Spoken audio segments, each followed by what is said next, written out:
Hello and welcome back to the Lights Out Corner. My name is Brian Henry and I am the owner of Lights Out Academy, sports performance and personal training, and your host for the Lights Out Corner. Today we are excited to have you watching. So without any further interruption, let's get started.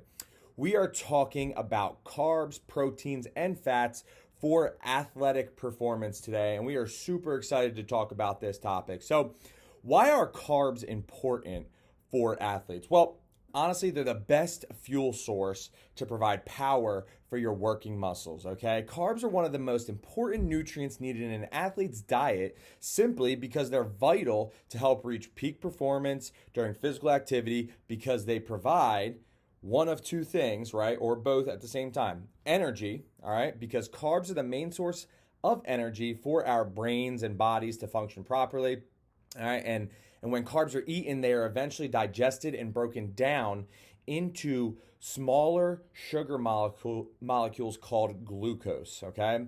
Those glucose molecules are stored in the liver and muscles to be used for fuel, especially during physical activity, okay? Carbohydrates improve athletic performance by delaying fatigue, right? And allowing the athlete to compete at higher levels for longer durations of time. Second, they're gonna be best for muscle gain, okay? Without an adequate amount of stored glucose in the body, other nutrients such as fats or muscle protein are utilized to make energy, okay? And with the correct amount of carbohydrates in our diet and available to our muscles, protein can be free to do its main job of repairing and rebuilding muscle tissue, which is going to maximize our muscle gain as we go through our workouts.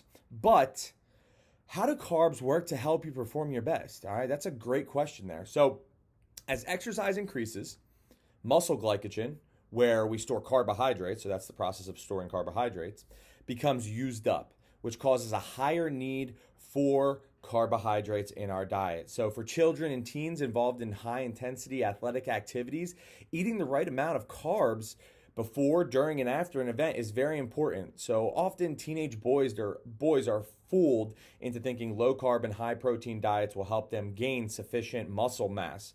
This is not true at all, okay? Do not let this fool you.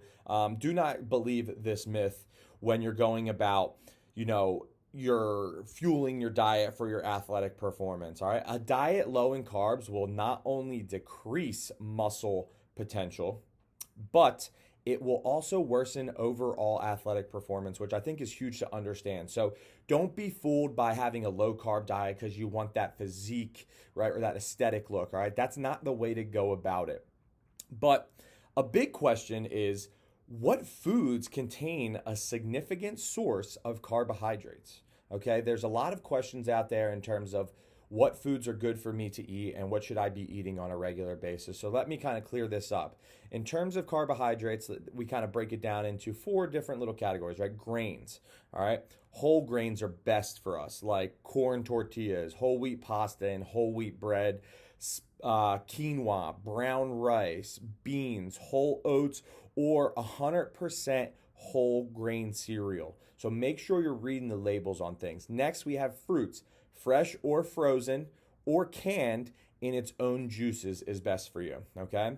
Next, we have milk and yogurt, low-fat milk or yogurt, right? Free or organic when available, okay? So if you have them accessible to you or there's something you could find at the grocery store, those are the best form of them. Last, we have vegetables.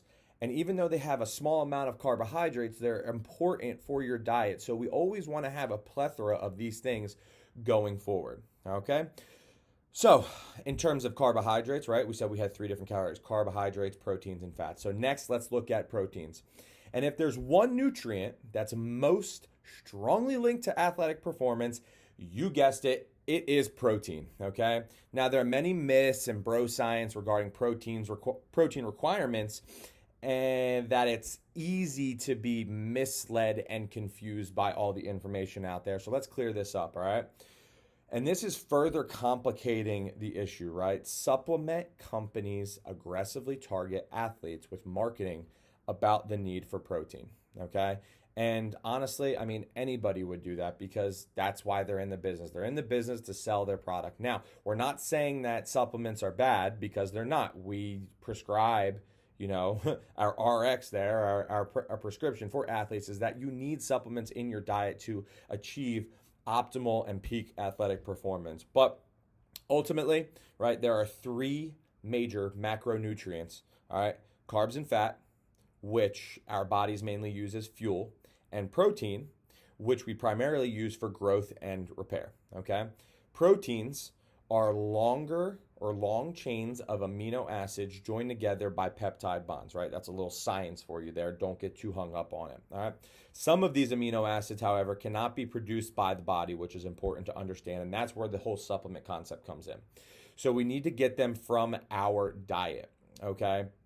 Now, again, supplements, diet, right? They cannot be produced by the body, but you can get them in diet and supplements.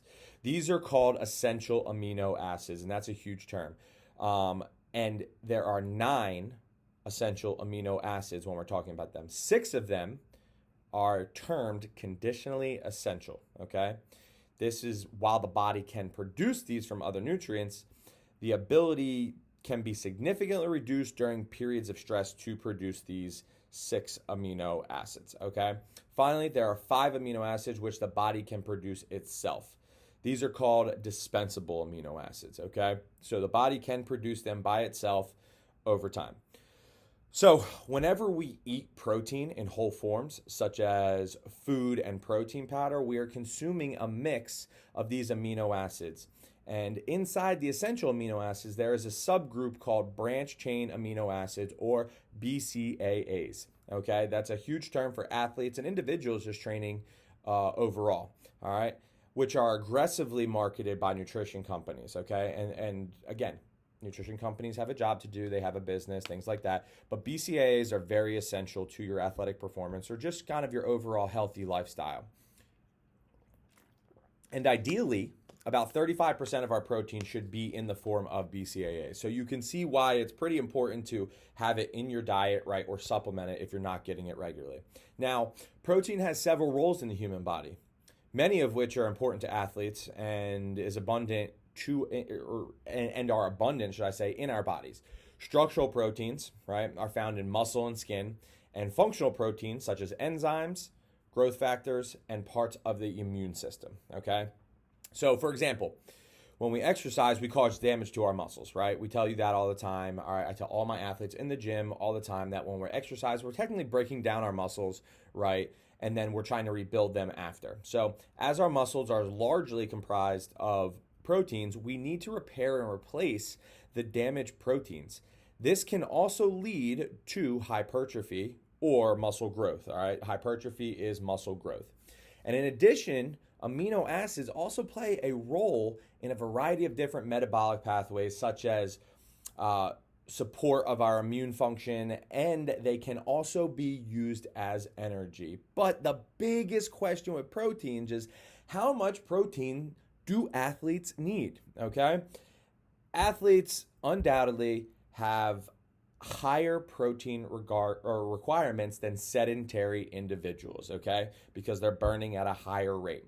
But ultimately, based off of studies, it is recommended when doing resistance training that athletes consume about 1.6 to 1.7 grams per kilogram of body weight per day, which is double the recommended daily allowance, okay? Keep in mind, right, it is not just strength and power athletes who require increased protein amounts above the recommended daily allowance, and they are also important for endurance athletes, okay? Increased protein intake by athletes also supports immune function. And that's huge because when you're in the gym, you're exposing yourself to different germs and possibly getting sick, right? Common cold, just breaking down your immune system, right? So it also supports, like I said, immune function and guards against overtraining. So clearly it's important for performance athletes to have higher intakes of protein than the recommended daily allowance, okay? But it's like a big note here, and put this in big bold caps, right? People often stress over the concept of consuming too much protein, okay?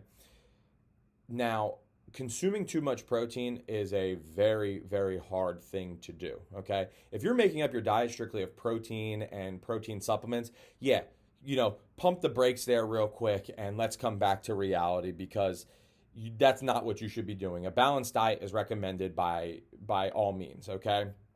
So when we talk about obviously consuming too much protein, right, and your doctors will kind of tell you this, we hear it can damage the kidneys, but research shows that protein intakes of up to about 2.8 grams per kilogram of body weight per day is safe for athletes or healthy individuals with no previous history of kidney issues. And let me give you a quick little story, right? When I was training for professional baseball and just college baseball, all right, and just training in general, right, I was taking in adequate amounts of protein to where I was above the recommended daily allowance. And every time I would go for a physical, right, and you would give urine for your physical and everything like that, my doctor would say, well, there's protein in your urine. Well, clearly there's going to be protein in your urine because your body has to excrete it somewhere else other than your kidneys, right? Your kidneys are only going to take on so much of that, right, and be able to filter it, right, before you excrete it through the body. So you're going to have protein in your urine at times, which is fine. As long as you are taking in a little bit over the recommended daily allowance, that's all that matters, okay? Just be safe with it, right? And don't overdo it because at the end of the day, there is such thing as a toxicity in anything, okay? There's a toxicity of fruits, there's a toxicity of vegetables, vitamins, minerals, proteins, carbs, fats, anything you take in way too much excess is going to be considered a toxicity. But what's more important is when athletes should consume protein, all right? So it's recommended to consume some protein around the time of our training session to allow the activation of certain enzymes that aid in muscle hypertrophy, so muscle growth, and repair of our muscles. And that's a huge thing, right? Because again, go back to it. We're breaking down our bodies in our training, all right? However, after resistance training, combining protein and carbs increases muscle protein synthesis, okay? And that's a huge key term right there, muscle protein synthesis. So we want to make sure that we're taking in a combination of protein and carbs after our resistance training. But it is worth noting that consuming protein before training may be more important than after training. So it's your job as the athlete and my job as a strength coach to toy around with those numbers a little bit and find a happy medium and find what works for you, okay? So if you have a meal before training, ensure it contains some protein, okay? After training, have another meal with protein or a protein supplement that contains a minimum of 20 grams of protein. Most proteins out there in terms of supplements are going to be around 20 grams of protein, 25 grams of protein, unless you're on something that's more of a mass gainer or you're probably doing more than 1 or 2 scoops based off of the recommended serving size on your protein. So what are good sources of protein for athletes, right? Listen, we can find abundant protein in our daily diets, all right? That provided, again, that we eat the correct foods going forward. A big source of protein is animal products, especially meat, right? And they typically have the highest protein value. These proteins are complete proteins, okay? And they contain all the essential amino acids we possibly need in our daily allowance or our daily diet, okay? But if you're not getting those daily protein requirements in your diet, right? Protein shakes, which often consist of whey or casein, all right, unless you're on a vegan protein where it's more plant-based, and amino acid supplements are also protein sources. And they're convenient, but are typically devoid of other nutrients, right? So they're lacking other nutrients when we go about it, right? So a good combination of a supplement and the proteins that you get in your daily diet are huge, right? And you can get around this by using protein powders and smoothies. Now, you're probably saying, well, Coach Brian, you just told me that, protein supplements are, lacking certain nutrients. Yes, and that's where a smoothie makes it up, not just a protein shake, right? A smoothie makes it up. So mixing things like frozen berries, spinach, and almond or coconut milk for additional nutrients are recommended, right? They're optimal for when you go and you do a shake rather than having to just try to overload your diet with protein sources. Okay, so I hope that makes sense, right? And if you need any clarification, you absolutely just have to ask. All right. Finally, we have fats. All right. Don't let the word fats scare you here. Okay. Your diet should be optimal in both quality and quantity of food in order to replenish your energy reserves and avoid fatigue or inadequate nutrition. Okay, so let's get that out of the way. But fats are important in the athlete's diet as it provides energy. Okay, fat soluble vitamins and essential fatty acids. Now, however, fat should be eaten in moderation. Okay, that should go without saying that fat should be in moderation and it should be minimized throughout our diet, right? A low-fat diet is a good approach for everyone, athlete and non-athlete alike, okay? So regardless of what you're doing, a low-fat diet, right? And when we say low-fat diet, we mean optimal fat, not starve yourself of fats as you're going forward. A low-fat diet is optimal because we should just be eating the adequate amount of fat throughout our diet, right?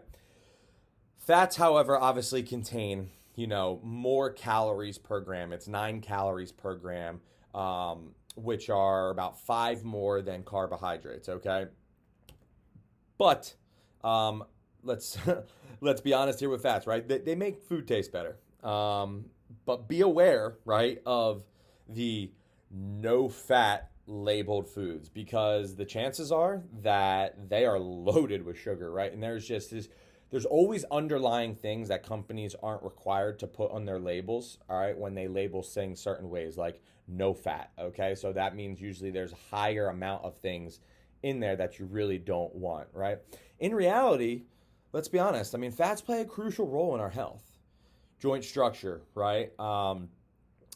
Joint lubrication, honestly, cell membranes, and hormonal production are all dependent on adequate intake of healthy fats. And there are also many vitamins, including vitamin A, D, E, and K, that are fat soluble in fats, right? Meaning they require fat to be absorbed fully in the body, right? So those 4 vitamins, okay, require fat to be absorbed fully in the body, right? So if you're someone that has 0% body fat, then yeah, you're kind of like, you're teetering there, so you're going to need to supplement. But ultimately, right, the vitamins A, D, E, and K are fat soluble, and they'll be absorbed by the body that because they require fat. Okay, and muscle growth, a huge thing, right? All athletes want muscle growth, right? They want to get stronger. They want to look great in their uniform. They want to look shredded. They want to look awesome on the beach. They want to take an awesome Instagram pic real quick, right? And post it up on the gram to get some clout or some fame,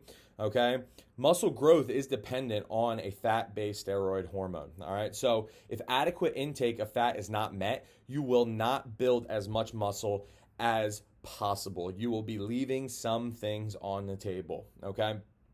So moving right along, right, what are healthy fats? Do you know? Does anybody really know at some points, right? People struggle with this one because they're like, I need to stay away from fats because I'm going to get fat. I'm going to put on weight that I don't want. BS. Nonsense, okay? We have all heard, honestly, that we should be eating healthy fats. Healthy fats. That's kind of a loaded term, right? Because you're like, how can a fat be healthy?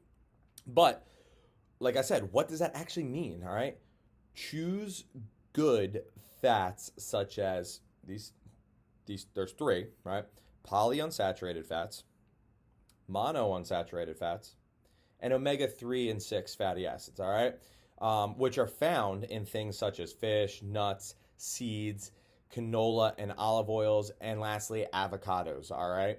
Those are your big sources of fats right there as you go forward. But how much fat should we really eat, right? How much fat should athletes eat? Optimal intake of fat will be close to about 10% of total daily calories, all right? And one thing about fat is that there isn't much of a drawback from overconsumption of the healthier options, the healthier fat options. For example, over-consuming protein will wreak havoc on your kidneys. We talked about that before. Obviously, like your kidneys will be able to handle a lot of protein, but overconsumption, a toxicity, will wreak havoc on your kidneys. Going even further, right? Too many carbs in the diet could predispose you to insulin sensitivity and lead you to be pre-diabetic and have just pre-diabetic complications. All right. So as long as you have, your calories are maintained and more healthy fats don't pose much of a problem to you. Keeping that in mind, an increase in fat consumption could be considered, should be considered when looking to gain mass, okay? And that is huge right there because, like I said, everybody's looking to gain size and mass, good quality, lean size and mass. On the other hand, fat, when trying to lose weight, can serve different purposes, right? So decreasing fat in your diet can help lose weight more easily since fats have more than double the calories per gram than both protein and carbs, okay? So what I want you to do is keep fats higher in the diet because these can be helpful when attempting to lose weight, as it is easier to overeat less filling carbohydrates, right? How many times have you sat there and just ate a ton of bread, right? Or a ton of carbs, and you just kind of just keep going because those carbohydrates are broken down quicker, right? Fats have a longer time to digest, so you don't eat as many, right? And they leave you feeling full longer, which is huge, right? Lastly, what are healthy sources of fat? Healthy sources of fat include the following, broken down by the three categories we talked about: monounsaturated, polyunsaturated, and omega-3s and 6s, right? So monounsaturated healthy fats are avocado, olive oils, nuts, and nut butters, okay? Polyunsaturated fats include vegetable oils, sunflower seeds, and flax seeds. And lastly, omega-3 and 6s contain or are good for salmon, trout, tuna, seeds, nuts, and other oils, okay? And when should we eat fats, right? Overall, proper nutrient timing in our nutrition plan can help maximize results, all right? That is first and foremost. Fats are digested, like I said, much slower than proteins and carbs. So eating a fatty meal, right, before, during, or immediately after a workout or game is not optimal. It's going to leave us feeling sluggish, right? So even though we want that energy, right, and we can use fats as energy, it's not optimal before, during, or immediately after a workout, right? Fats should honestly be consumed further away from competition or practice, because you can also consume some fat as your last meal of the day. And the reason you want to be further away from competition, because of the delayed digestion from the fats, right? You can be assured to receive a gradual dose of those those amino acids throughout the night as you sleep, letting your body repair, right?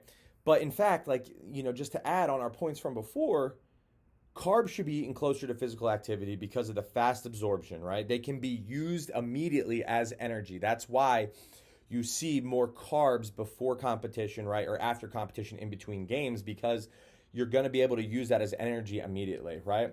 And then also think about, like I said, eating carbs closer to activity, okay? Because they can be used as energy quickly. Protein, lastly, right, is also something we want to be absorbed quickly following a workout to maximize muscle growth. And as a part of your last meal of the day, you should have some protein in it as well.